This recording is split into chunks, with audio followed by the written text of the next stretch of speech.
Good morning. Hello, everyone. We're taping this. It's 12:29. This is the last show before the end of 2023. We certainly will wish you a happy New Year's weekend and happy New Year on Monday.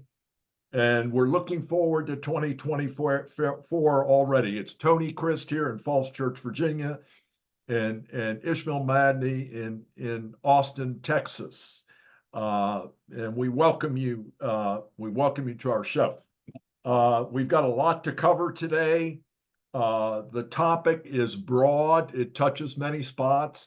It should be a broad interest, though. The maternal instinct and the importance of parenting is a heading on our two-page paper on our website. I advise everyone to go to the website and put themselves through the ordeal of reading a two-page paper. It's not that bad, because we're invariably going to miss some things, some details in that paper, and it will probably make a lot more sense. Okay, so let's get started here. We're going to start talking about infants, newly born children. And since Ishmael, you have a whole herd of them at your house, I want you to start chiming in. One of the things I'm going to go to is personality formation at an early age, not intellectual, personality. So Ishmael, go ahead and get us started, and then I'll come in and we'll take it from there. Thank you. Yeah, I mean, I think it's obviously now being a dad of four, having spent time in the NICU, et cetera. I think one of the things that you'll notice is just how much touch and love and stability matter for infants and their, to your point, personality development over time. The impact of those early years, and this is from right before childbirth and stability there to those first few months, why mothers hold babies, why NICUs have you sit there doing skin to skin contact. That is absolutely critical for development. You want security, you want love.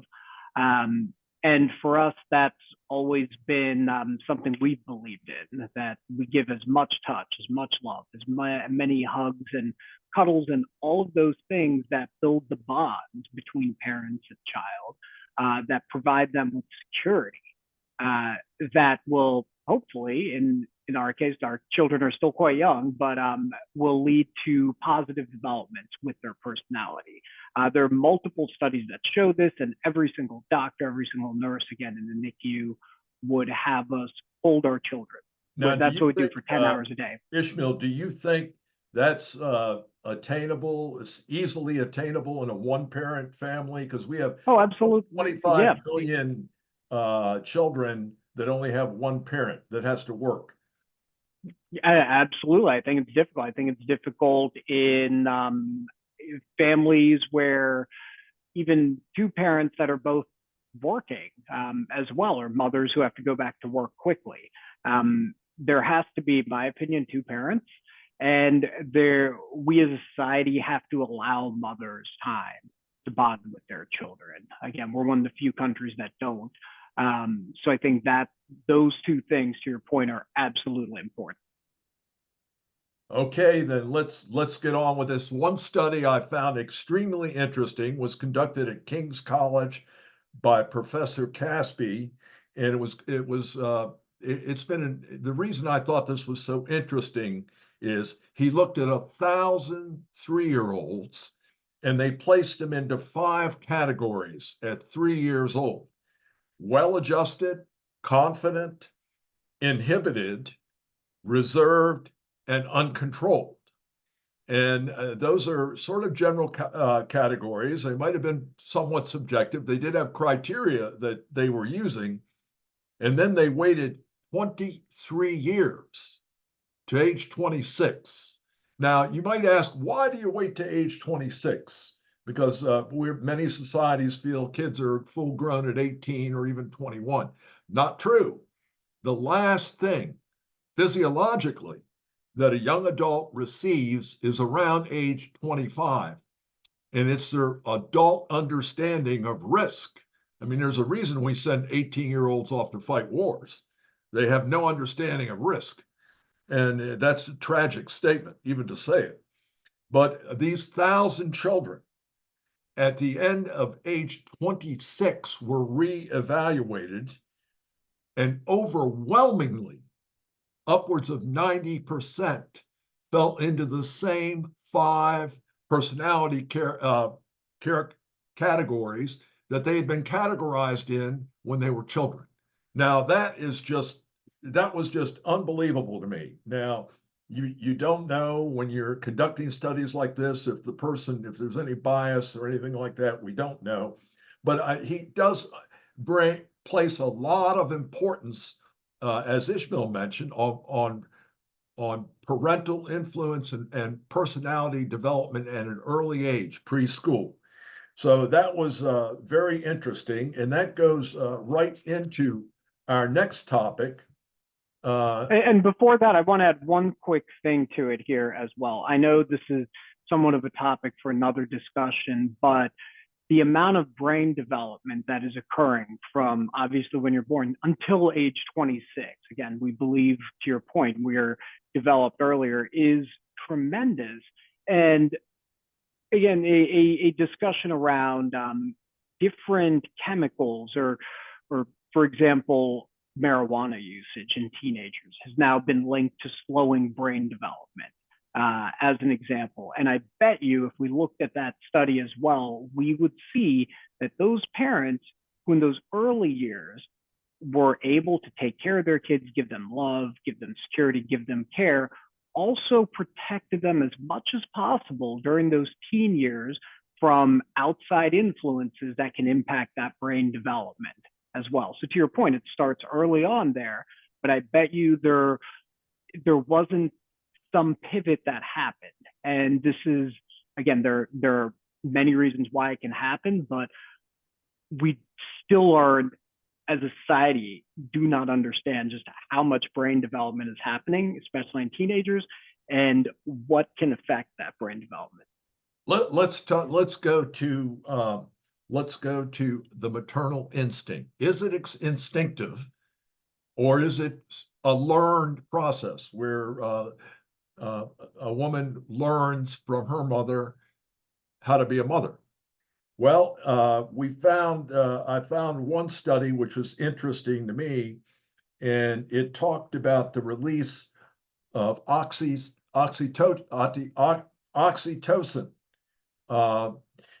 going up with every mother and every newly born infant.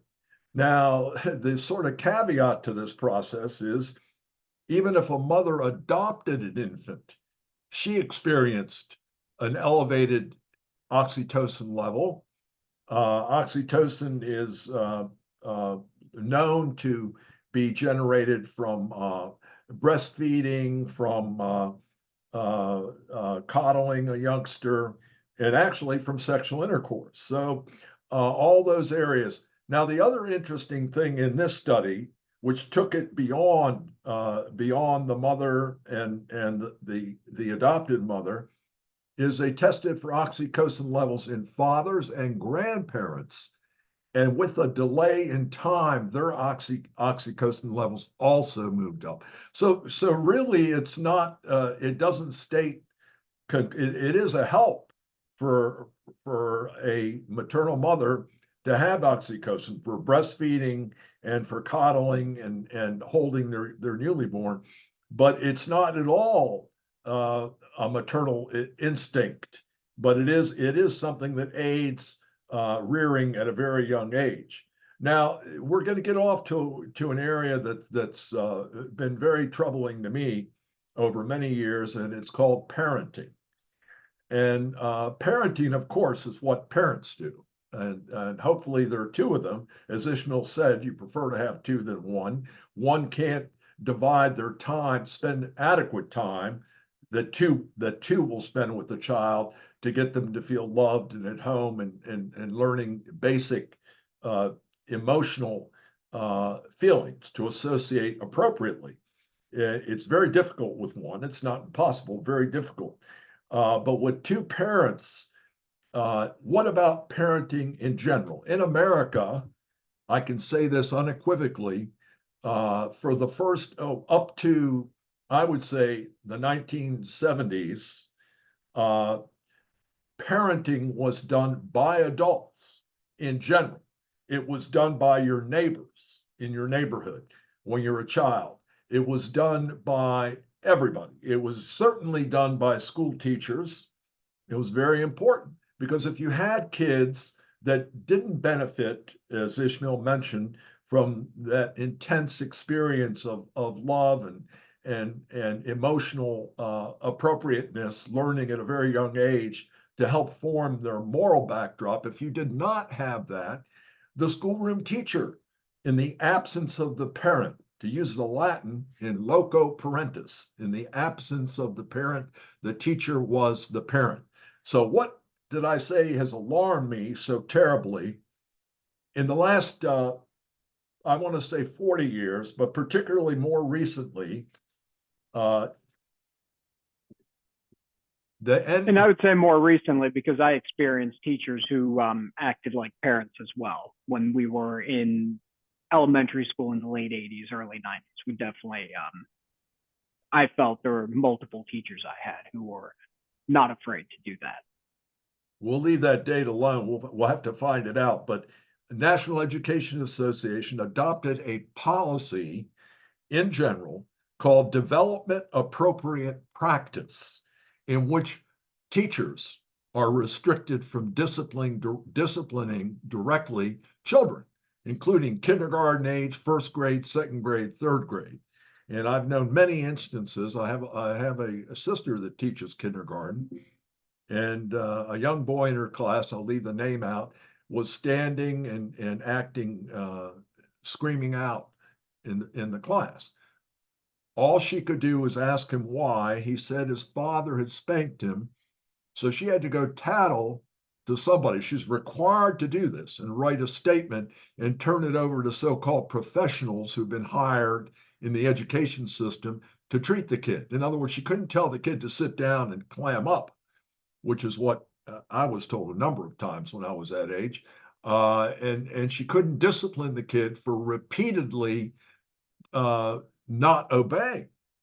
So children are allowed basically to continue with these behavioral aberrations, these things that are antisocial behaviors, and the teachers are viewed as basically neutered.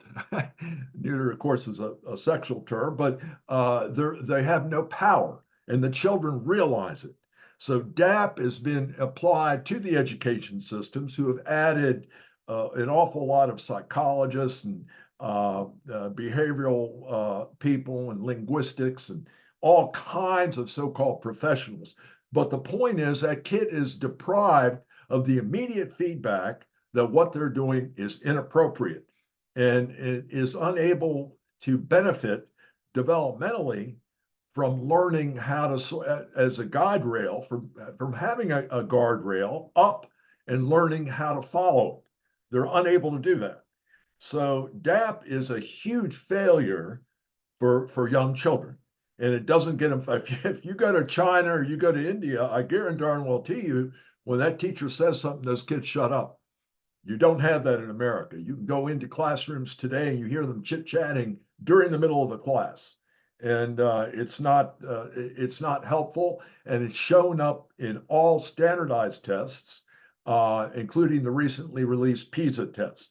So we're having really two failures: a failure of a single parent family in which one parent is loaded up with all those duties with the child and oftentimes unable to fulfill them. And then on the education level, we're having even a larger failure where we've taken parenting out of the teacher. And we can go on, but let's talk. I want to get and touch on a little bit more on abortion, because if one professor that I think has done a very good job with outlining abortion, and I think Professor Adler did essentially two studies in 2023, and he found, interestingly, he looked at subjects and evaluated them at women who planned to have an abortion before and after the abortion.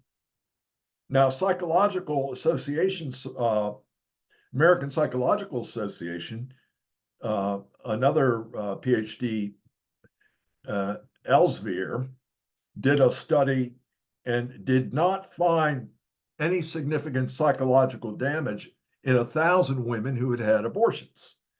Now, I sort of question that because going back to Dr. Adler's two studies, who had the benefit of evaluating women before and after, he found that twice as many women as women who were going through normal pregnancy had problems, had personality problems that went into abortion, that participated in it, and subsequently that statistic held true. Near 67% needed psychiatric help, psychological help after having an abortion. They felt guilt from having the abortion. So that's a much higher percent of people in normal society that go through childbirth. And it sort of conflicts with Elsevier's study, which was the year before in June of 22 on 1,000 women.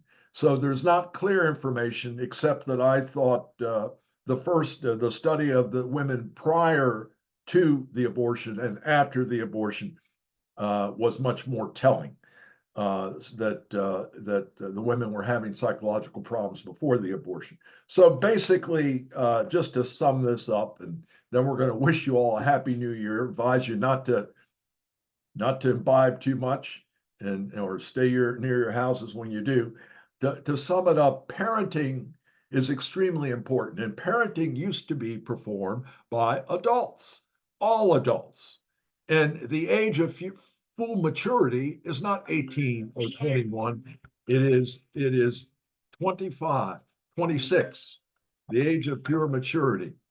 And that is because the last thing you gain before you're an adult is your adult understanding of risk. 18-year-olds don't have it. 21-year-olds don't have it. You may have your intellect's fully developed, but they don't have an adult understanding of risk.